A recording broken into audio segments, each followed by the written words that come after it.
TV पर किस्सा UP का देख रहे हैं आप। मैं हूं राधिका राज। लखनऊ रेलवे स्टेशन के पास आतंकी हमलों की साजिश का पर्दाफाश करने के बाद यूपी एटीएस पूरी तरह अलर्ट मोड पर आ गई है। एटीएस की जांच में चौंकाने वाला खुलासा हुआ कि 4 गिरफ्तार आतंकियों ने टेलीग्राम, सिग्नल और इंस्टाग्राम पर 1 दर्जन से ज्यादा ग्रुप बनाकर कट्टरपंथी वीडियो, भड़काऊ पोस्ट और पाकिस्तानी हैंडलर्स के निर्देश शेयर किए थे। इनका निशाना लखनऊ रेलवे स्टेशन का signal box, railway track, gas cylinder वाली गाड़ियां और भीड़ भाड़ वाले इलाके थे। साथ ही पुलिस स्टेशनों और कुछ राजनीतिक नेताओं की रेकी भी की जा रही थी। इसी बीच आतंकी साजिश से पहले एटीएस ने कुशीनगर से आईएसआईएस ऑपरेटिव रिजवान अहमद को भी गिरफ्तार कर लिया, जिसका खतरनाक प्लान था बड़े मंदिरों और दिल्ली के टारगेट को निशाना बनाने का। खुलासे से पता चला कि लखनऊ और कुशीनगर के अलावा भी मेरठ और गौतम बुद्ध नगर जैसे जिलों में भी ऐसे आतंकी मॉड्यूल एक्टिव थे। यानी रेलवे हो या बड़े मंदिर, हर जगह पर यूपी एटीएस ने समय रहते संकट का निपटारा तो कर दिया, पर क्या चुनौतियां अभी भी बाकी है, इसी पर चर्चा करेंगे। चर्चा करने के लिए मेरे साथ स्टूडियो में मौजूद है कैपिटल टीवी के executive editor Rajeev Kumar. Sir, आपका बहुत बहुत स्वागत है। धन्यवाद। सर, जिस तरीके से यूपी एटीएस लगातार एक्टिव है, आतंकी मॉड्यूल को वो पूरी तरीके से खत्म कर पा रही है या अभी भी और कोई नेटवर्क बाकी है? देखिए, चुनौतियां तो हिंदुस्तान के सामने तब तक है जब एक विशेष कम्युनिटी के शांति दूत यहाँ तक पर रह रहे हैं। ये शांति दूतों के रहते हुए कभी भी एटीएस की, एनआईए की, सीबीआई की, पुलिस की, आईबी की, इन लोगों की चुनौतियां खत्म नहीं होगी। एक नेटवर्क खत्म करोगे, दूसरा सामने आ जाएगा। एक मॉड्यूल को खत्म करोगे, दूसरा मॉड्यूल साथ में चलता हुआ दिखाई पड़ेगा। और इसलिए ये चुनौतियों का निपटारा का तरीका एक ही है, इन लोगों के मनोबल को तोड़ना, क्योंकि ये देश में रहते हुए देशभक्त तो हो नहीं सकते। जैसा कि इस मामले में अभी आकिब बोल रहा है, ये जो दुबई में बैठा हुआ वीडियो बना रहा है और बार बार कह रहा है वीडियो पोस्ट करके, नहीं नहीं हम अपने देश से गद्दारी नहीं कर सकते। तो तुम्हारा देश है कौन? तुम्हारा देश क्या भारत है? क्या मानते हो? भारत माता की जय कहते हो? वंदे मातरम के नाम सुनते ही तुम्हारे जेहन में खून खौलने लगता है, नहीं नहीं ये हमारे धर्म मजहब के खिलाफ है। तो फिर तुम देशभक्ति की बात कर ही नहीं सकते। इसलिए आकिब, जो कि मीडिएटर रहा, जिसके बारे में कहा जा रहा है कि ये साकिब जो पकड़ा गया भारत में उत्तर प्रदेश के अंदर, ये मेरठ से ये मॉड्यूल चलाने की कोशिश कर रहा था, वो आकिब साकिब ये दोनों जुड़े हुए थे। और शाकिब को आकिब के माध्यम से पाकिस्तानी हैंडलर से मुलाकात करवाई गई, यानी कि फेस टू फेस मुलाकात हो या ना हो, लेकिन ऑनलाइन मुलाकात करवाई गई, बातचीत की गई, लॉजिस्टिक सपोर्ट दिए गए, फिर इंटेलेक्चुअल सपोर्ट दिए गए, और फिर साथ ही पूरी प्लानिंग पाकिस्तान में बनी। अब ये लोग फिर भी कहेगा कि नहीं नहीं आतंकवाद का कोई मजहब नहीं होता, आतंकवाद का मजहब नहीं होता, तो ये आतंकवादी यहां दिख कैसे रहे?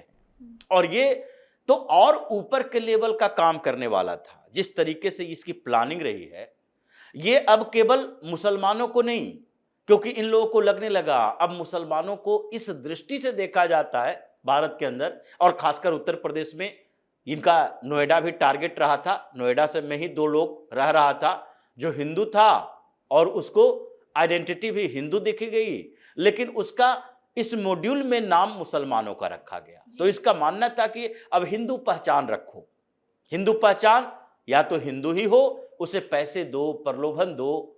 ये हिंदुओं में जयचंदों की कमी थोड़ी है, उसमें भी कई ऐसे लोग हैं जो चोर माफिया, और उन लोगों को लगता है कि चलो एक ऐसा कांड कर देंगे, 10, 20, 50 लाख रुपया मिल जाएगा, क्या मतलब है देश, समाज, सोसाइटी से।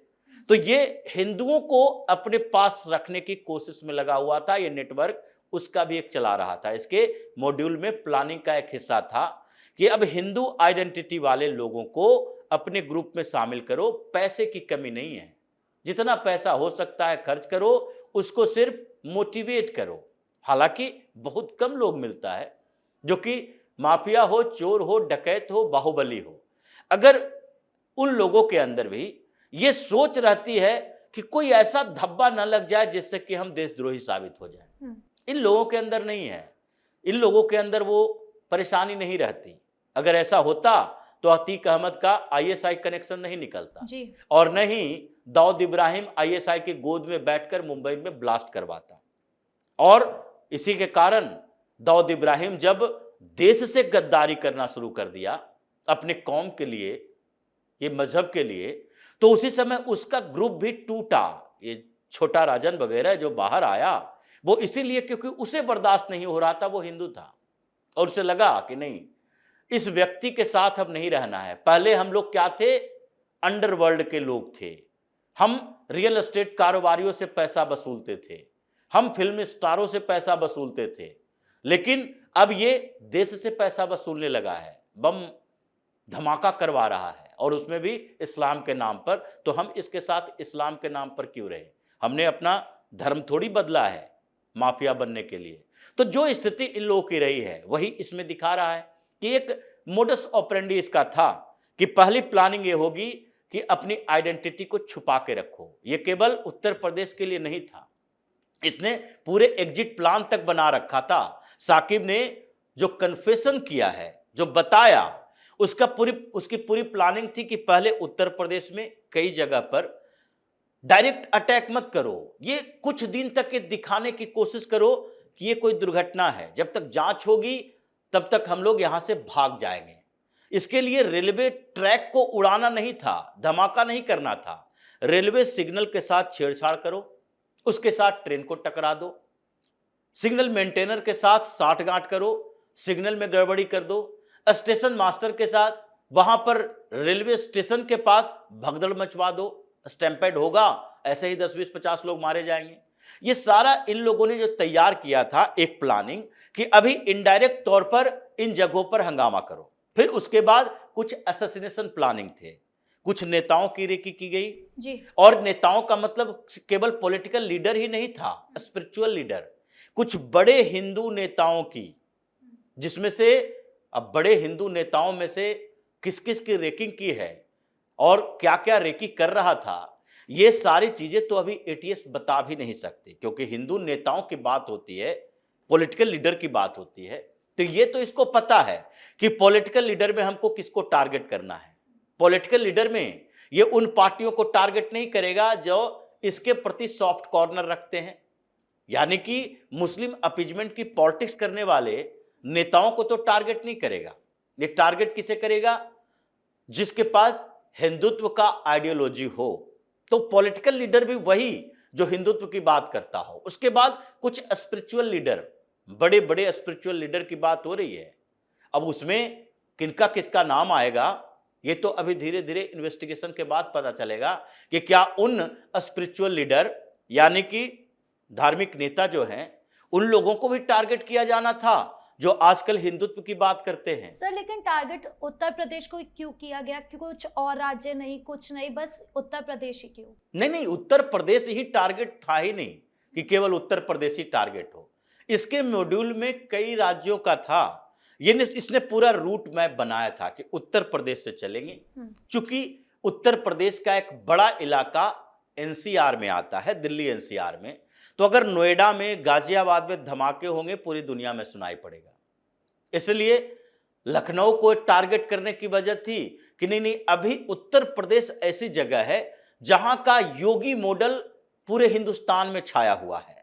तो हम उत्तर प्रदेश को हिलाकर दिखा दें कि अगर योगी इसी तरीके से काम करते रहे तो फिर उनके लिए भी खैर नहीं होगी।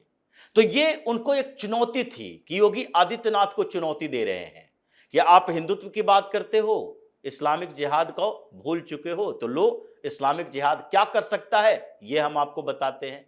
लेकिन दिल्ली एनसीआर के बाद इन लोगों ने यह तय किया था कि उत्तर प्रदेश के रास्ते एनसीआर में घुसेंगे। एनसीआर के बाद जब ये पूरा सेट हो जाएगा कि हमको इन इन जगहों पर हमने धमाके किए, इन जगहों पर सिग्नल तोड़े, इन जगहों पर स्टेपवेट करवाए, इन नेताओं को टारगेट किया, यानी कि असैसिनेशन प्लान भी था।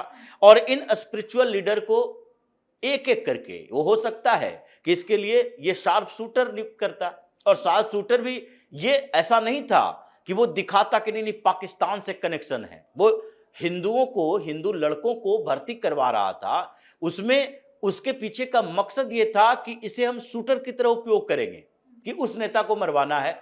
अब उसमें आपसी दुश्मनी का एंगल भी हो सकता है, जिसको लेकर उस शूटर को तो केवल पैसा चाहिए। जैसे कई ऐसे कर्पूरिया ग्रुप से लेकर भाटी ग्रुप तक है, सुंदर भाटी से लेकर लॉरेंस बिश्नोई तक, इनके जो इन लोगों के जो 7 शूटर होते हैं उसको कोई लेना देना नहीं है। क्यों हुआ?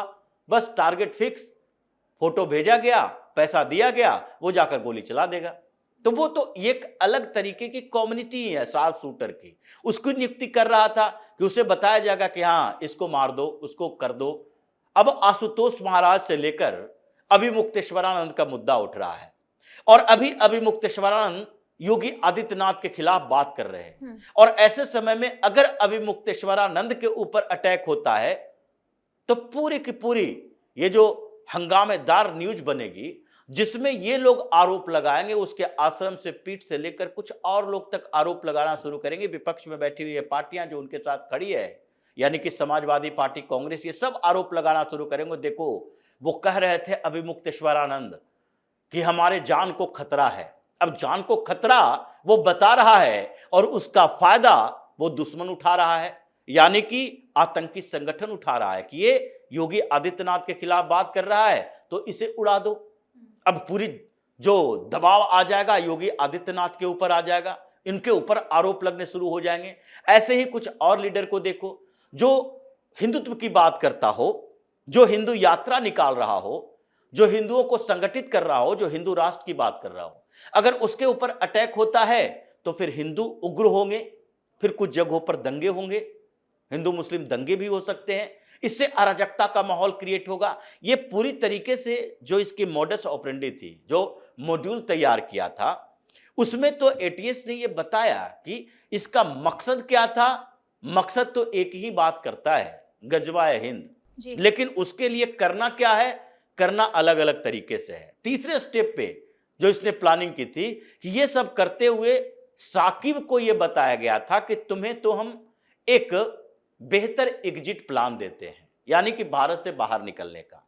क्योंकि वो कोई भी जो मास्टरमाइंड होगा, जो पूरे ऑर्गेनाइज करेगा, मॉड्यूल को तैयार करेगा, उसको कम से कम पैसे के साथ साथ ये भी होना चाहिए कि हम सुरक्षित रहेंगे। जैसे दाऊद इब्राहिम के पूरे परिवार को ये कहा गया था आईएसआई की तरफ से कि तुम बम विस्फोट करवाओ, एक दिन पहले तुम यहां से गायब हो जाओ, हम तुम्हें पाकिस्तान में रख लेंगे, नहीं तो दुबई में शरण दे देंगे, आईएसआई तुम्हारे लिए सारी व्यवस्था कर लेगी। ये सारे एग्जिट प्लान थे, और इन लोगों ने एग्जिट प्लान बनाया था कि उत्तर प्रदेश से दिल्ली एनसीआर होते हुए दिल्ली से जाना है महाराष्ट्र या हैदराबाद, या फिर पहले हैदराबाद जाना है, यहां से हैदराबाद जाओ, इस्लामिक बस्तियां जहां जहां है वहां इन लोगों के संरक्षण की कोई समस्या नहीं है, तो हैदराबाद जाओ, हैदराबाद से सीधे, ये तेलंगाना का क्षेत्र है, और हैदराबाद से सीधे महाराष्ट्र में घुसो, और फिर वहां से हैदराबाद से लातूर होते हुए, नांदेड़ होते हुए मुंबई की तरफ जाओ, और मुंबई से इंटरनेशनल फ्लाइट में बैठो। जब तक ये इन्वेस्टिगेशन कुछ आगे बढ़े तब तक आप सीधे कराची आ जाओ, सीधे लाहौर आ जाओ, इस्लामाबाद आ जाओ, या फिर पाकिस्तान नहीं आना है तो फिर यूएई चले जाओ, वहां पर तुम्हारे लिए व्यवस्था कर देंगे। दुबई में जिससे बात हो रही थी आकिब से, जो आजकल वीडियो बना बना के ये बातें कर रहा है कि नहीं नहीं हम निर्दोष हैं, उसके पास चले जाना, वो तुम्हारे लिए अलग व्यवस्था कर देगा।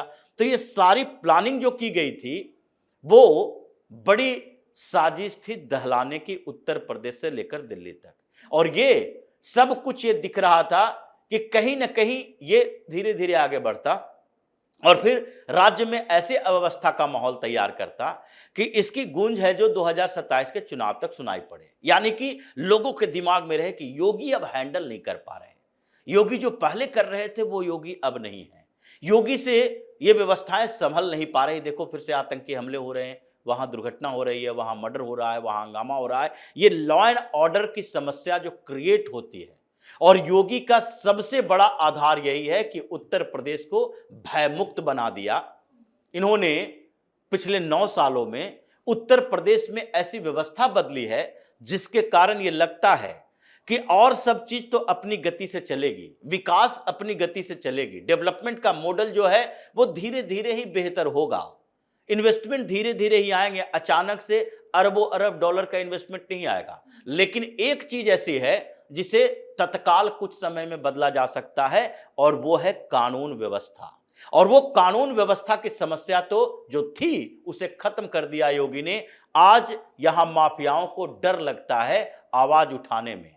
उन्होंने सीधे तौर पर कह ही दिया था कि अगर उत्तर प्रदेश में रहना है सामान्य तरीके से रहो, अगर बदमाश बन के रहना है उत्तर प्रदेश छोड़कर चले जाओ, नहीं तो धरती को छोड़ने को मजबूर कर देंगे। तो जो अभी इन लोगों का पूरा तरीका था, जो दिख रहा है अभी, कि उत्तर प्रदेश में ऐसा माहौल क्रिएट करो, ऐसे धमाके करो, हंगामा करो, मर्डर करो, ताकि अखिलेश यादव जैसे लोगों को यह मौका मिल जाए कि अब योगी से संभल नहीं रहा। जो लॉ एंड ऑर्डर की बात करते हैं कि योगी बहुत कठोर प्रशासक है, योगी अब उसको हैंडल करने में सक्षम नहीं है, या तो नेतृत्व परिवर्तन करो। भारतीय जनता पार्टी पर दबाव होता कि नहीं नहीं, योगी के बदले किसी और को मुख्यमंत्री बनाओ। अब किसी और को मुख्यमंत्री बनाओगे तो उत्तर प्रदेश जाएगा। जो स्थिति अभी दिख रही थी कि जिस तरीके से प्रधानमंत्री मोदी जब गुजरात के मुख्यमंत्री हुआ करते थे और उस समय गुजरात दंगा हुआ, भारतीय जनता पार्टी भी परेशान, वाजपेयी जी भी परेशान, और ये सब परेशानियों के बीच इन लोगों ने कहा नहीं नहीं, नेतृत्व परिवर्तन कर देते हैं, मोदी को हटा देते हैं। ये सब उस समय बाला साहब ठाकरे से सलाह लेने के लिए गए थे। आडवाणी के सामने बाला साहब ठाकरे ने एक ही लाइन कहा था कि मोदी गया तो गुजरात गया, इसलिए आपकी पार्टी, आपकी समस्या, आप इतना तो हम अपनी सलाह देंगे एक हिंदूवादी लीडर होने के नाते कि मोदी है तो गुजरात है, आपकी सरकार गुजरात में है, मोदी को हटाओगे गुजरात से आपकी सरकार चली जाएगी। वही स्थिति अभी उत्तर प्रदेश में है। भारतीय जनता पार्टी के शीर्ष नेतृत्व कुछ भी सोच ले, ये दबाव कुछ भी हो जाए, लेकिन ये अभी स्थिति है कि योगी को अगर उत्तर प्रदेश से बाहर करने की कोशिश करते हैं, प्रमोशन अलग बात है कि भाई अब केंद्र में ही आ जाए, प्रधानमंत्री की दावेदारी हो जाए 10 साल 5 साल के अंदर, अभी यंग लीडर हैं, लेकिन योगी को रिप्लेस करने की कोशिश करेंगे तो उत्तर प्रदेश भारतीय जनता पार्टी के हाथों में नहीं बचेगी। और यही ये लोग चाहता है कि किसी तरीके से वो व्यवस्था पैदा करो, किसी तरीके से वो सिचुएशन क्रिएट करो जिससे कि योगी का रिप्लेसमेंट हो या फिर योगी बदनाम हो। और यही यूपी के एटीएस ने इस पूरे मॉड्यूल को क्रैक करते हुए देखा है, तो इसलिए परेशानी तो होगी। बिजनौर से लेकर मेरठ तक जिन जिन इस्लामिक किलेबंदी में रह रहे जगहों पर इन लोगों ने कॉन्स्पिरेसी की है, अभी उसमें शुरुआत हुई है। मेरठ में 1400 दुकानें अभी ध्वस्त होने के कगार पर है, चाहे सुप्रीम कोर्ट का आदेश ही क्यों ना हो। सुप्रीम कोर्ट का आदेश तो पूरे देश के लिए है, लेकिन फिर भी इंप्लीमेंट कहाँ होता है? उत्तर प्रदेश में ज्यादा। और अभी ये 1400 दुकानें ऐसी है सेंट्रल मार्केट मेरठ में, ये मेरठ से ही आता है साकिब, और उन जगहों पर अब बुलडोजर शुरू होने वाला है एक्शन। तो अभी बिजनौर हो, बरेली हो या मेरठ हो, मुजफ्फरनगर हो, इन जगहों पर जहां जहां इसके नेटवर्क रहे हैं, जिन जगहों से ये बड़ी साजिश करने की कोशिश की है, उन जगहों पर कुछ समय में ऐसे एक्शन होंगे कि पूरा मदनी ओवैसी का गैंग फिर से हंगामा करना शुरू करेगा कि मुसलमानों के खिलाफ अत्याचार हो रहा है। जब मुसलमान अत्याचार कर रहा है तो अत्याचार सहने के लिए उसे तैयार होना पड़ेगा, और अभी यही होने वाला है। जी, इस मुद्दे पर जानकारी देने के लिए आपका बहुत बहुत धन्यवाद। धन्यवाद। तो कुल मिलाकर यूपी एटीएस राज्य की सुरक्षा को मजबूत करने की कोशिश में लगी है, जिससे आतंकी मॉड्यूल लगातार नाकाम हो रहे हैं। चाहे बात लखनऊ में रेलवे टारगेट बिगाड़ने की हो या फिर कुशीनगर में आईएसआईएस मॉड्यूल का भांडाफोड़ करना हो, दोनों ही मामले एटीएस और योगी सरकार के लिए चुनौतियां बढ़ा रहे हैं। आपकी इस पूरे मामले को लेकर क्या राय है, कमेंट बॉक्स में जरूर बताएं। धन्यवाद।